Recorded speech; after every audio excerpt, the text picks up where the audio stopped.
E a gente trouxe há pouco, né, a informação ao vivo com o Luca Bassani sobre a questão do cessar-fogo na região da faixa de Gaza, que começa a valer já a partir deste domingo, mas a pergunta que fica é, será que ele vai de fato ser cumprido?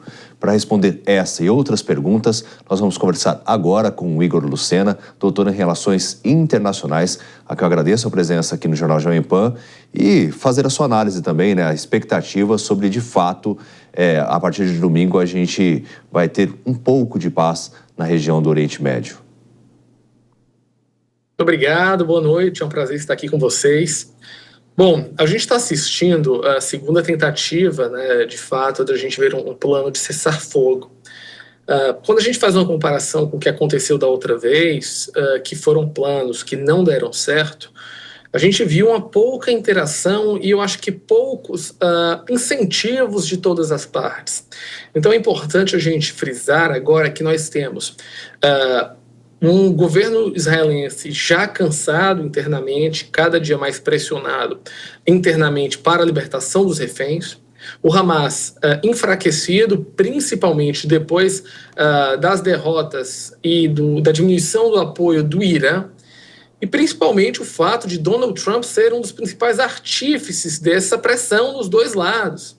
A gente está vendo também que países como o Catar diminuíram seu apoio ao Hamas, eles que tinham lá um apoio velado ao grupo, e o próprio Egito já fala em coordenar esse cessar-fogo a partir de domingo, que seria a organização. Um outro ponto fundamental é que a autoridade palestina fala em manter o controle, reassumir o controle da faixa de Gaza e também manter a questão de segurança e administração política com o Fatah.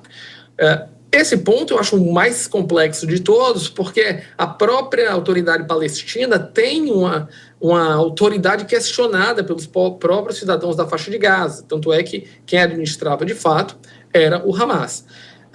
O grande questionamento é se esse cessar-fogo vai ser possível ser feito nos primeiros 16 dias, depois entrando na fase 2 e 3 do plano, até chegar, de fato, a um plano de paz. Não é simples dizer que isso vai acontecer, mas o fato de Donald Trump chegar à presidência, e se nós assistirmos nos próximos dias à libertação dos 90 prisioneiros que estão em Israel, inclusive 10 jovens, e das pessoas que foram sequestradas, principalmente os estrangeiros, aí sim, eu acho que a gente vai ver de fato um cessar-fogo e o início do fim desse conflito. Tudo vai depender, basicamente, a partir das primeiras horas de domingo. Doutor, eu vou incluir na nossa conversa também os nossos analistas, o Cristiano Vilela e a Dora Kramer, para que possam fazer perguntas, começando pelo Vilela. Professor, boa noite, satisfação recebê-lo aqui na Jovem Pan. Professor, na sua avaliação, de que forma o papel de Donald Trump, especialmente a partir dessa próxima segunda-feira, quando ele assume efetivamente a presidência, ele pode se dar no sentido de que auxilie o efetivo cumprimento desse acordo a partir do momento em que ele venha a ser colocado em prática? Vilela, boa noite, é um prazer estar aqui com vocês novamente. Bom, a política externa americana basicamente foi aquela política conhecida como carrots and sticks, né? Eles utilizam a força e, ao mesmo tempo, incentivos para fazer com que a vontade dos americanos seja imposta no mundo. Donald Trump faz uma política diferente, é stick and stick. Então, ele força e força, seja a força militar, seja a força econômica. Trump está fazendo isso tanto na questão do Oriente Médio. Ele mesmo disse que vai make hell on earth, né, segundo palavras dele, se não tiver um acordo de paz. E ele também já ameaça tanto Vladimir Putin quanto Zelensky, que se não chegarem a uma mesa de negociação, vão fazer o oposto, né, para os dois lados.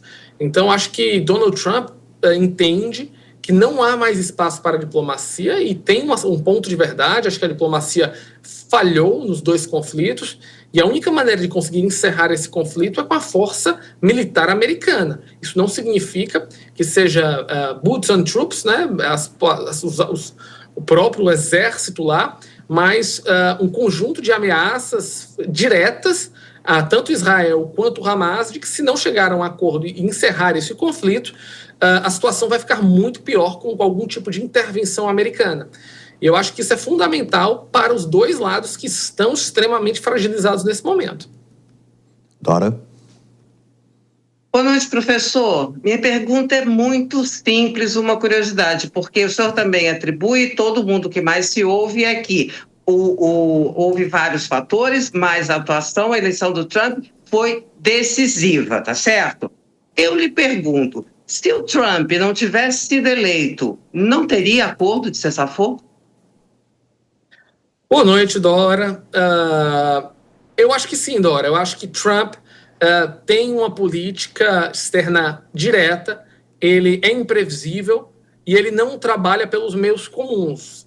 A gente está vendo agora essa questão da Groenlândia, do Panamá, do México, tudo isso é questão comercial e ele vai até as últimas consequências. Agora, a prioridade dele é mostrar que a sua administração é capaz de encerrar conflitos, o que Joe Biden não conseguiu fazer. Muito pelo contrário, não conseguiu evitá-los. Então, a visão é que Trump não tem medo de utilizar todas as armas, e quando eu digo as armas, é o poder econômico, militar, financeiro, diplomático, comercial, tudo que existe no arsenal americano para fazer com que haja projeção de poder, né? O que é a projeção de poder? É você fazer com que agentes tomem decisões que eles não fariam se você não tivesse sido influenciado por um agente de força maior. É o caso de Trump. Trump é um agente de força maior que não trabalha na via diplomática. Então a minha visão é muito clara, Dora. A gente não estaria assistindo esse acordo de paz sem a chegada de Donald Trump. Até porque os próprios iranianos que suportam o Hamas hoje têm medo de avançar com mais suporte ao grupo, ter medo que Trump abra uma guerra aberta contra Teherã. Então, a gente vai ver a coisa muito similar quando formos para a Ucrânia. Trump vai dizer para Zelensky, se não sentar na mesa, ele corta o apoio, e ele vai dizer para Putin, se não sentar na mesa, vai ampliar o apoio.